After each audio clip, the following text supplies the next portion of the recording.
Favourite food ഏതാണെന്ന് ചോദിച്ചാൽ എനിക്കെപ്പോഴും പറയാൻ ഒരാൻസറേ ഉള്ളൂ, ബിരിയാണി. കുറച്ച് ചുമന്നുള്ളി, പച്ചമുളക്, വെളുത്തുള്ളി, ഇഞ്ചി എല്ലാം കൂടെ ഒന്ന് നന്നായിട്ട് അരച്ചെടുത്തിട്ടുണ്ടേ. സവാള പകുതി വേണ്ടതിന് ശേഷം നമുക്ക് ഈ പേസ്റ്റ് ആഡ് ചെയ്യാം.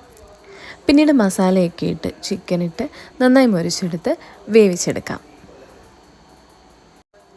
ചോറ് വെക്കാനായിട്ട് വെള്ളത്തിൽ കറുവപ്പട്ട, ഗ്രാമ്പൂ, ഏലക്ക ഒക്കെ ഇട്ട് നമുക്കൊന്ന് തിളപ്പിച്ചെടുക്കാം. ആ നേരം കൊണ്ട് ഞാൻ അരി കഴുകി എടുത്തിട്ടുണ്ട്.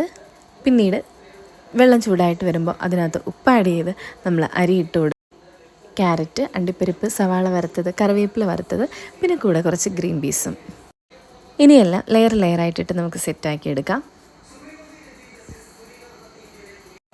ഒന്നും കൂടെ ചൂട് കൊടുത്ത് എടുത്താൽ നമ്മുടെ ബിരിയാണി റെഡി. ഇഷ്ടത്തോടെ കഴിക്കാം, ഇഷ്ടം പോലെയും കഴിക്കാം.